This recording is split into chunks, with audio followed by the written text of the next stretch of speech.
Hi, I'm Venus O'Hara. I make content about holistic self-love and I'm doing Vlogmas. Today is day 3 and I'm going to stick with the topic of dating. Yesterday I talked about dating apps and today I'm going to talk about coffee dates and whether they are a good idea or not.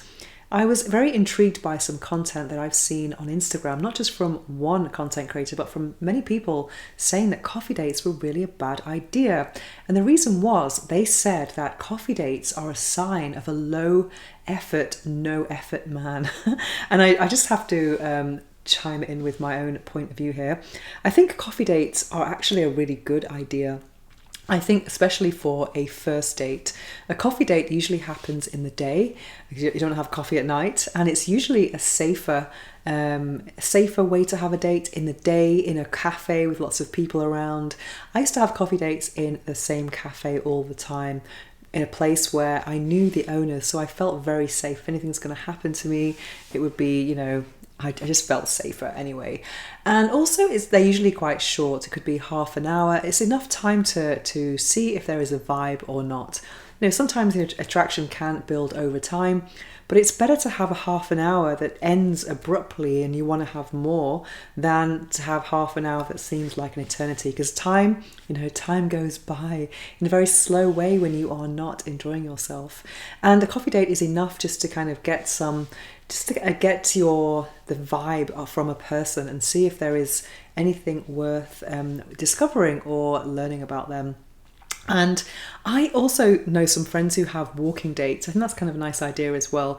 I'm a fast walker, so I love walking. So that would be something that would suit me personally. And also walking dates. It's kind of strange because there's no eye contact. But going back to coffee dates, yes, it is a low investment, but that doesn't always mean that the person having or proposing a coffee date is a low effort person. It can just be just to see if there is any kind of reason to kind of go in and make more effort later on. In contrast to that, I remember meeting a guy a while ago who actually was not a low effort guy at all. He was the opposite, and he was proposing a very elaborate first date with me.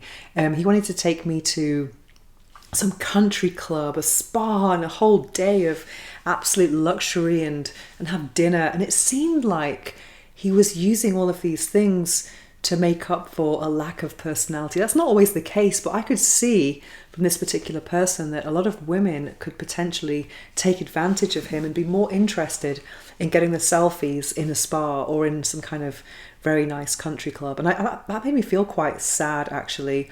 I was quite tempted myself to get some content in some of this, in the elaborate locations that he was proposing. But then I thought, I don't need this to go to these places. I don't need this guy to go to these places. I can go to these places on my own if I want, or with friends. That'll be a much more, comfortable situation. Because I didn't feel any vibe with this guy at all.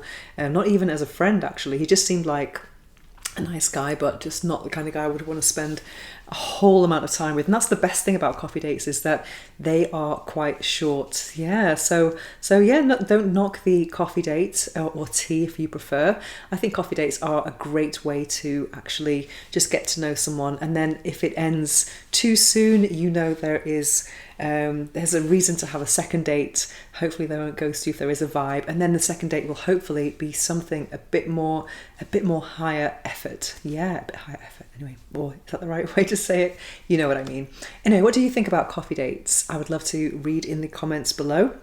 And also let me know if you have any topics that you would like me to speak about. As mentioned on the first day of Vlogmas, I've got a lot of things to share with you over the next 25 days. I've got some launches. There's going to be some more tips about relationships, intimacy, and some reviews, and yeah, lots of surprises coming up.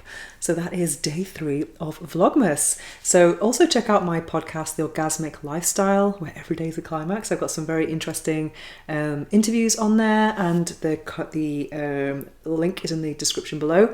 Also, there's a link to my book, Orgasmic Manifestation, and yeah, my meditations. And I'm also giving away a free, life upgrade meditation, which is a meditation track with 100 powerful affirmations from the 12 areas of the life wheel, and many more things. Anyway, that's for today. That's my video for today, and thank you for watching, and I'll see you tomorrow for some more Vlogmas. Mwah!